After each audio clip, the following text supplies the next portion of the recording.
Welcome back to my channel. My name is Kim of ExshawQuilts.com, and in today's video I'm going to show you how to hand quilt, one of my absolute favorite things to do. And if you've never tried it, you're in for a real treat. So I actually have my thimbles on there. I'm going to take off. I will have everything, all of the different supplies that we're going to talk about, the needles, the thread, everything on my blog, so you can go to my blog and check that all out there. Again, that's exshawquilts.com/blog. And I even have a blog post on how to indigo dye if you're interested in natural dyeing your fabric. I share a recipe and my process for dyeing indigo. This is actually one of my pieces that I've dyed. So to begin, let's start with the thread. I'm just going to move some stuff out of the way and we'll talk about the thread. So there are all kinds of different thread that you can use. This is just the thread that I really enjoy quilting with. This is called the DMC. It's Pearl Cotton number 8. It comes in all kinds of different colors. I tend to get a lot of blue and creams because I'm obsessed with indigo. But anyway, they come in all kinds of different colors and they're really beautiful. You don't have to separate them. It's a nice, thick, stable thread. I really enjoy this. Unlike embroidery thread, you don't separate it. And then there is also Shishiko thread, so you can also use that if you prefer.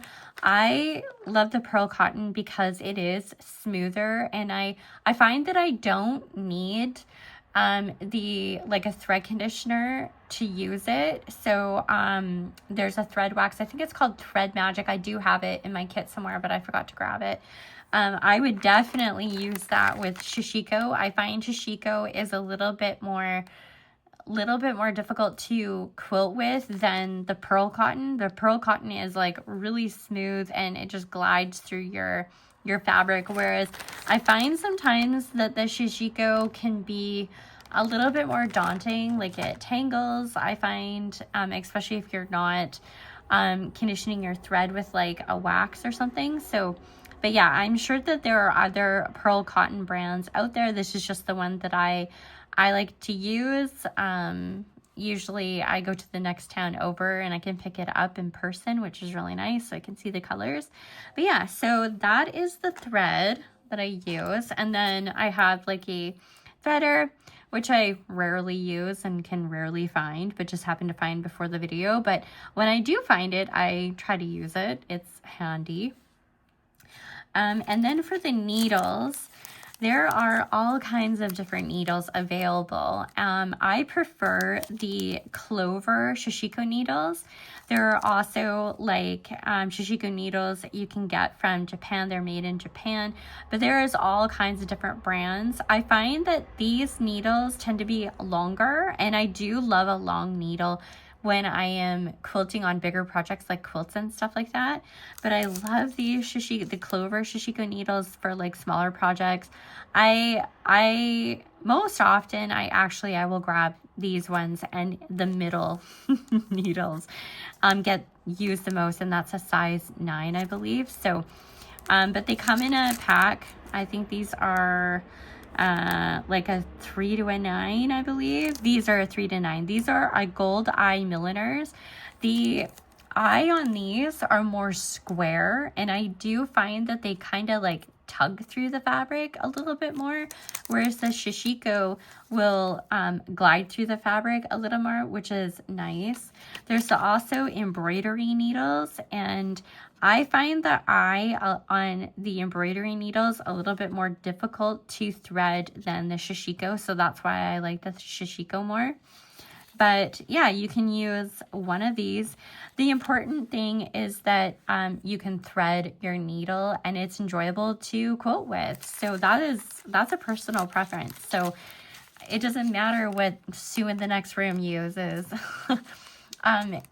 it really matters how comfortable it is for you. So I suggest like buying a few different needles and giving them a try. They're inexpensive. I think these were like $2.50 or $3 or something. So, and these were a little bit more, but anyway, I would try them all and see what you like best. I tend to gravitate towards the Shishiko, whereas other people don't like them as much. There are different lengths of Shishiko needles, like I mentioned before. There's shorter ones, and then there are longer ones. So, but yeah, so it really, it's a personal preference for everything, honestly. So, okay, so let's move on to the thimbles.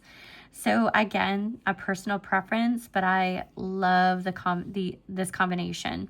I have tried every thimble that I could possibly find, including the metal ones, and this combination was the most comfortable for me, so that's what I went with. These are both Clover brand, and they're both small too, and I do actually find the small even a little bit big for my fingers. So what I have done, because this is a small leather Clover thimble, I've actually put, so you can see that orange, that is the factory. The white thread is actually mine. I have stitched all the way around with my sewing machine just to make it a little bit tighter. Unfortunately, my dog ate my one that I had broken, and after you break in a thimble, it's like a glove. You love it. So I'm in the process of breaking this one in because my dog literally ate my other one, which is a really sad day. So anyway, but yeah, so I love this combination. So what I do is I will put the leather one on my middle finger. It's still a little tight because I just sewed it last night, like brand new. And then I will put this silicone one on my finger, and they make different silicone ones. I have tried different ones. I'll actually grab the other, I'm sorry if it's shaking. I'm just trying to grab this other thimble. I've actually tried this. It's a Singer one. Oh, these are terrible. Like, it is so thick. Look how thick that is. I mean, if you love it, you might really love using this thing. I did not feel that way. I don't like it. This one is really thin. It's like a silicone. And it's got little flowers on the inside to grip your fingers, so when you're sweating, it doesn't fall off. You really want that. So what I do is I will push the needle with my leather, and then I will pull it with the rubber, or the silicone, I guess it is. And that really works for me. I find it really comfortable. I can quilt for hours without discomfort, and that's what you want. You want to be able to quilt with a whole lot, not a lot of discomfort. At first, your fingers are going to hurt you because you're not used to quilting and using your fingers in that way, and it will be uncomfortable at first, but you get used to it, and then it'll be totally fine. So I can quilt for hours now without pain in my hands, but if I haven't done it in a while, it does hurt. You should always take breaks and not be crazy like me. So those are the thimbles. I really, really love these. Again, they're both by Clover, size small. It'll really depend on your finger size as well. But yeah, so I really like those. And then moving on to marking tools. I love this quilting ruler. It is a 18-inch, I think, 18-inch ruler. Love this quilting ruler. I love it because it has all of the marks, and I love all of the marks. So I will quilt, like for smaller projects, I like to quilt 1 inch or 3/4 of an inch, sometimes even 1/2 inch in between my quilt marks. This is done 3/4 of an inch, so it's really easy to find that. And once you have found where you want to do your first mark, it's really easy. So I've got this this washable chalk pencil, which I actually just bought these to try them out because I use a lot of indigo fabric, and this is awesome to mark with. So once you've made your first mark, you just line it up. So say for example, oh, I can't move. Okay, here we go. I wanted to do 1 inch or 3/4 of an inch. I would just find that line, right? Find that line. Oh, wrong way. I always do it this way. I don't know, creature of habit. I will find where I've marked the first one and I will line it up. So I've put it at 3/4 of an inch there, and then I will mark the next one. And you just continue in that fashion until you've got all of your lines marked for your hand quilting, right? So really easy. I'm trying to pull it down. There you go. So you can see it a little bit better. So love these, but the thing I use the most for marking is the Hera marker. I love this thing. I don't know what I would do without it, honestly. It's just, I use it not only for marking my quilt marks, but I also use it to do half square triangles, all kind of stuff. Anything that I need to mark, I will use this thing. So I don't know if you can tell on the white. I don't want to mark my blue and accidentally quilt it. So it makes a mark in your fabric. It's not permanent. This isn't permanent either, but it just makes a mark and it fades away. And I do find this better than the pencil just because I rub the pencil off most of the time when I'm quilting. But for this project, because it's small enough, I'm not too worried about it. But yeah, this marker is amazing. So the Hera. And like I said, I will have everything linked in my blog post. I will try to remember to put it in the video below, but sometimes I forget. So if ever in doubt, go to my blog because I always have everything listed on the blog. Okay, and the other thing that I kind of wanted to touch on is after you have your quilt sandwiched. So a sandwich is the top quilt, the batting, and then the backing, right? The top, middle, and bottom. So that's why it's called a sandwich. After we have sandwiched it together, we're going to want to baste our quilt. Now, in the past, this was my favorite way to baste a quilt, but I have changed my mind about that now. So I was a pin girl for the longest time. These are curved safety pins, sorry.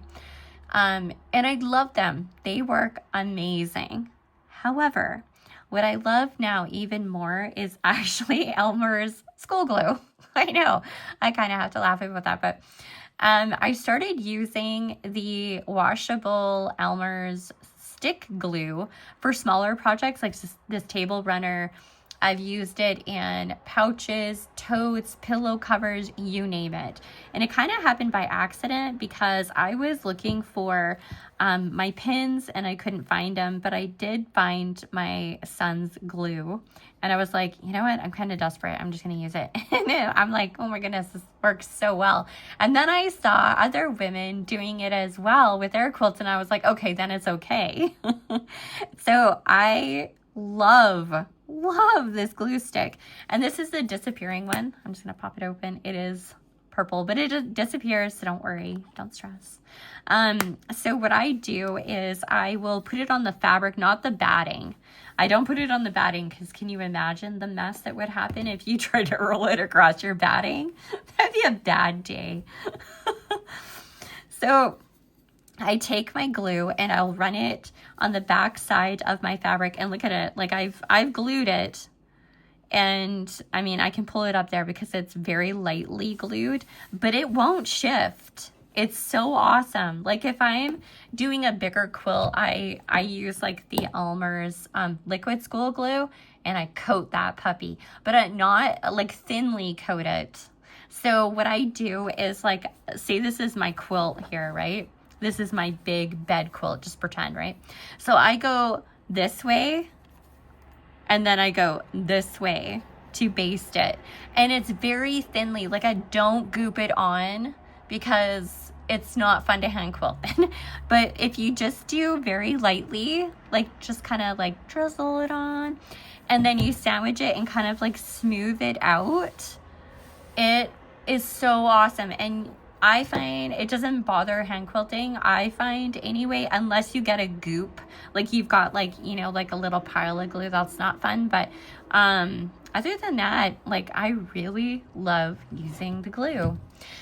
So, but if you are a pin lady, which I have been in the past, and I still will secure with pins occasionally as well if I feel like my glue job isn't the greatest. So there are different sized curved pins. And I think it's a personal preference. Yes, these will leave a mark in the fabric temporarily, so don't stress. I have used these big curved pins in lots of quilts, and they've never made permanent damage regardless of what, Karen says over there in the corner. So there are different sizes. This is the small, and then the medium is what I use the majority of the time, and then these big kahuna ones, which I actually really enjoy using as well. The small ones I hate using them, and I know that's a strong word, but I will harpoon myself with these. So I don't like the small ones. I think they're crap, and I will only use them if I'm desperate to baste. But I love the bigger ones, and the medium are my favorite, but I do have some larger ones that are hanging around, and they're totally fine as well. Especially after you quilt and you wash your quilt for the first time, you're not going to see the basting pin marks. So, just so you know. Okay, so I think we are ready to start quilting. So we're going to need a pair of scissors, not this size.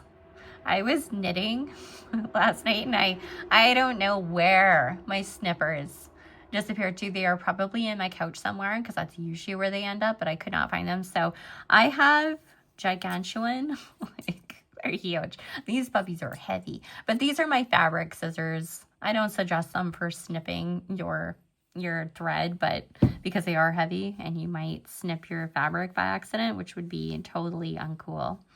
So we are going to put our thimbles on, and I already had started this before the video, and then I was like, oh my goodness, I should probably do a tutorial on this. So I'm just going to show you how to pan quilt first, and then I'm going to show you how to start and end your project, because we're going to use the quilting knot. It's also called the rocket knot, which is, I think it's so much funner to say, so I'm going to call it the rocket knot. But we are going to start quilting, and the thing is that you want to try, you don't have to aim for perfection. I rarely do, and it's not fun anyway. So I embrace wonky stitches. I embrace like them being a little bit smaller, a little bit bigger. It doesn't bother me like maybe it should, because I do this for fun. I do it for therapy, and if it becomes a pain, I'm not going to do it. Like if I have to pull out stitches all the time because I'm trying to make them perfect, that's not fun. I don't know who thinks that's fun, but not me. So like some of these are a little bit cockeyed, and I'm okay with that. I'm going to leave them. So what you want to do after you've attached your thread, don't worry, I will show you how to start and end your project or change your thread. So no worries, but we are going to show you how to hand quilt.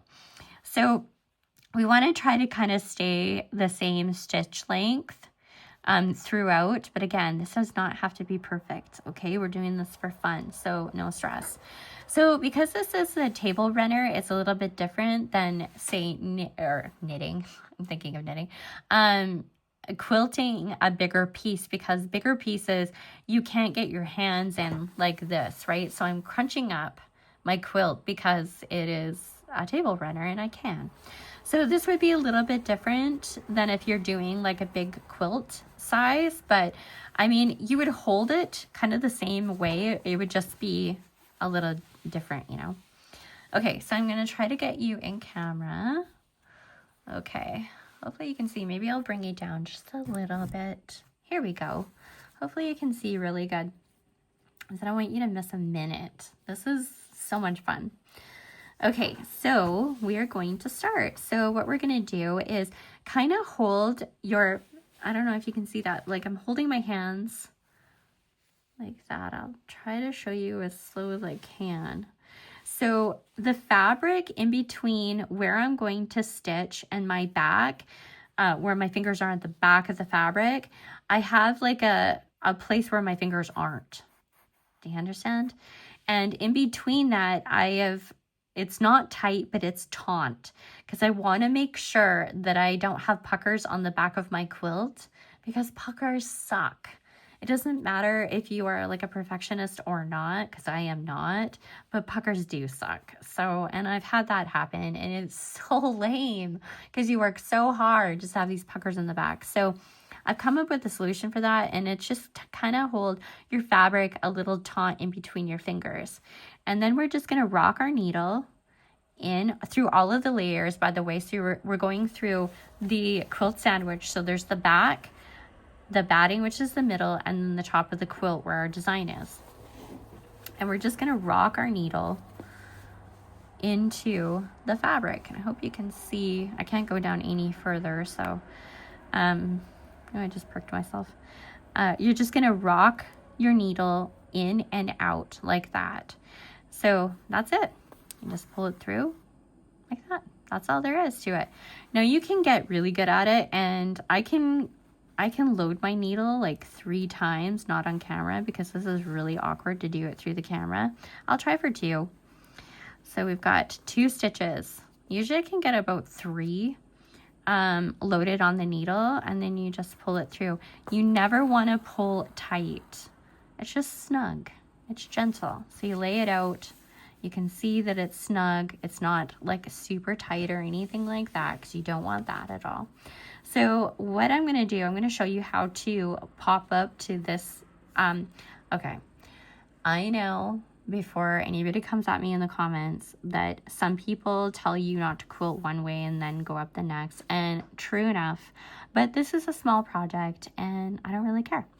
So what I'm going to do is, if you're like me and you don't want to have to restart your thread for every tiny little row in a small project, this is what you do. So you go in as if to quilt, but you're only going to go through the top and the batting, not the back of the needle, or the back fabric, sorry. And then you're going to take your needle and go through the sandwich and pop back up where you want to start again. So can you see that? So I popped back up. I'm going through the sandwich. I'm not going to the back of the work, so you don't see anything on the back, okay? You see that? Nothing on the back. The needle is not poking at the back. I've just went through the quilt sandwich, and you're just going to gently pull it. Remember, just lay it flat to make sure maybe that you're not pulling it too tight, because again, you don't want to pucker. Puckers are not fun. And then you can carry on quilting. So again, this is such an awkward, so awkward on camera, but I'm going to do my best, okay? So again, you're just going to rock your needle back and forth. Load it as many times as you feel comfortable. And pull it through. Not too tight, remember? And again. The only time I will ever pull out a stitch is if I need to end it and I don't have enough thread, or I've gone to the end and I'm like, oh dang, I have to end. You know, like I'm done quilting or whatever, then I will back up 1 stitch, but that is literally the only time. Oh, unless I have a pucker. You want to correct those puckers. Okay, so we're just going to carry on quilting. I'll just do 1 stitch at a time. I'm not going to overwhelm you. It's a lot to take in. And it should be fun. It should be a fun process. You should look forward to doing this, because if you don't look forward to it, you're not going to do it. And it's not going to be fun, right? I'm just repositioning. I should have moved all the supplies that I was showing you, but anyway. Okay, so we're almost at the end of this row. And I'm going, instead of like coming back down, fishing back down to here, I'm going to show you how to end and then restart. So we're going to go, actually, I'm going to do the rocket knot right now. So we're going to do a rocket knot. And what that is you're going, with this thread, this combination works really well. So you're going to take your needle and you're going to wrap your thread twice around your needle, pinch it with your thumb and your pointy finger, and drag it all the way to the end of the thread. Sometimes it gets stuck on that eye. Just hold it really firm. Sometimes you need your nail. And then you're going to pull that knot really tight, but not in here. Just, you're going to make sure that your knot is really tight in between your fingers. I usually do it with my teeth, but I'm being a lady because we're on camera, so I'm not going to do that. Okay, so now that we have our rocket knot on our thread, you can see that's just a tiny little knot, right? You're going to go in, but not all, only through the top and the batting, and then you're going to pop back up wherever, okay? So you did not go through the backing, okay? So now this is the fun part. I love rocket knots. You're just gonna give it a tug. And you should hear a pop. Ta-da! Did you hear that? Ooh, so fun. Okay, so then we can clip that. And don't worry about being off. Don't stress about that.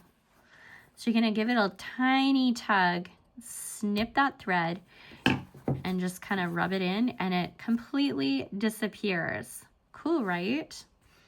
So it's called a quilting knot, but I've heard it called a rocket knot once, and I was like, I'm using that. That's too cool.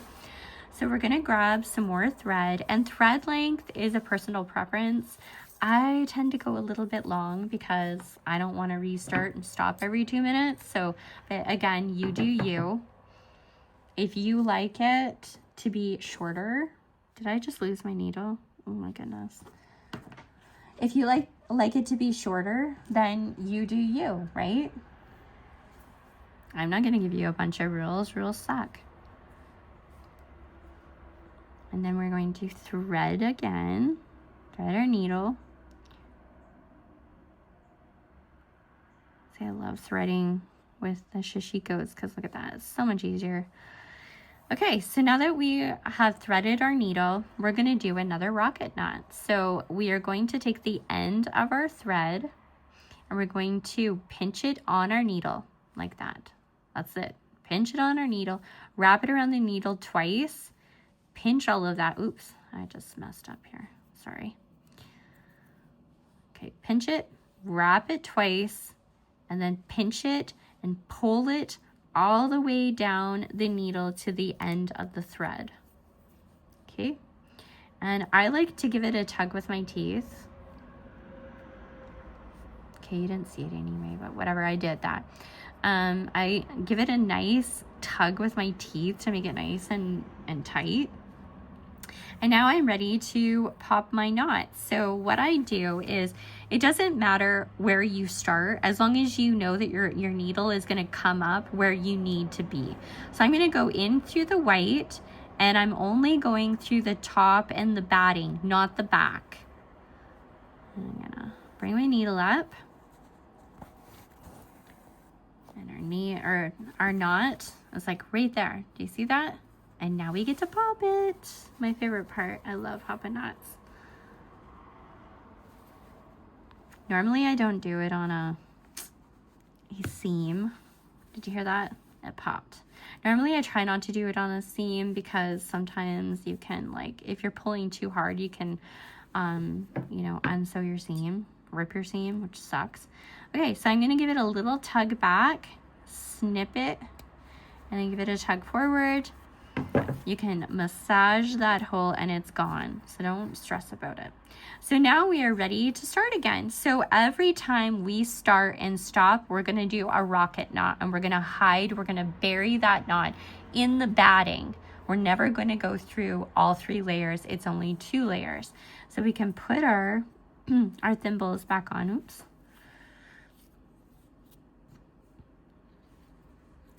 So I like to, when I'm quilting, I'm gonna load the stitch here. I push with the leather thimble and I pull with the silicone thimble, and that combination works so well. It took me a while to come up with this combination of thimbles where it didn't hurt my fingers, but once I did, I was like, this is amazing. I love this. So I just quilt away. Sometimes I quilt at night in the summertime and I have the windows open. I listen to the crickets and, ooh, man, it's a good time. Okay, so I'm at the end of this row, And what I'm going to do, because I am done this side, actually I'm done both sides here. So I am going to go into my quilt sandwich and pop up here where this other new line is, and I'm just going to start quilting back because I've got a meet up here. So I'm just going to quilt back. Usually what you would do, what people are going to tell you to do, but I do things a little bit differently, and I'm a rule breaker. And I've never had a problem with my quilts, so I don't know. Maybe there's a reason and I haven't discovered it yet, but I jump and I go back and forth. I know that you're only supposed to quilt one way. So, I mean, I do it because I enjoy it. So I don't really care. Like, I'm fine either way. So you might want to do it differently. You might, you know, somebody might say, don't do that. Oh my God, I can't believe you did that. Well, then don't do it then. But I'm going to, because I'm fine with that. And this is a small project anyway. On my big quilts, I take a little bit more care than I do with smaller projects, just because these are not going to get used like a quilt will. So this is a table runner. So most of the time it's just going to be pretty and it's going to sit on my table in my cabin. I live in a log cabin in the woods. I'm not kidding. I actually do, on a little farm, and it's pretty amazing. So most of my tutorial videos, I'm surprised with this one so far. Maybe I'm deaf to it and I don't notice it, but you will hear roosters most of the time. I just filmed a natural dye workshop, and my rooster, which loves me and is very sweet and he likes to hang out, I could not get him to go away. He was crowing the entire time, which is kind of annoying. And I couldn't catch him. He wouldn't let me catch him to put him in the chicken coop because we free run them during the day. So yeah, there's no way. He wasn't going to let me. So yeah. So anyway, okay. So I'm just meeting up to this other line or other row that I was working on before. So what I'm going to do is I'm going to make a couple smaller stitches because I kind of messed up here. I was talking too much, but that's okay. We're going to embrace it, because if people coming over to stare at my stitches on my dining room table, then they're not my kind of people. Okay, so I am going to do another rocket knot. I always take my thimbles off for them. So we're going to end here, and I'm going to wrap. So I hope you can see that. I'm trying to be in camera and in focus. Okay, so we're going to take our needle and wrap our thread around the needle twice. And then we're going to pinch it and pull it to the end of our thread, like so. And I like to put my nail down on one side of the knot and pull with the other, so I get a nice tight knot. I've actually seen, where did I see this? Maybe it was on Instagram, and it was genius idea. What she does, instead of doing 2 wraps, she does 1 wrap, and she'll do a knot, and then she'll do another wrap and do a knot. So she'll have 2 small knots that she pops, and I thought that was brilliant too, but I'm just a creature of habit, so we're doing 2. Okay, so we're going to go in, and then remember, we're not going to go through all 3 layers. It's just 2 layers. We're going to pop back up, and then we're going to pop our knot. Ta-da! And then we're going to trim it, and then we're done. So I'm going to pull it just a little bit, snip it, and it disappears, and it's the coolest knot ever. I just love it. So yeah, so that is how you hand quilt. I really hope you enjoyed this tutorial and you got a lot from it. Definitely subscribe to the channel. I have a free pattern on my website you might want to check out as well if I haven't mentioned that already. It is a cute little pot holder. If you subscribe to my email, you get the pot holder download instantly sent to you. So that's a lot of fun. And I'm always blogging And like I said, I have shared a recipe and process on how to do this indigo dyeing, which I'm completely obsessed with. I've been doing it for years now, and I really, really enjoy it. So definitely check that out, subscribe to the channel, and come back often. Thanks so much for joining me. Bye now.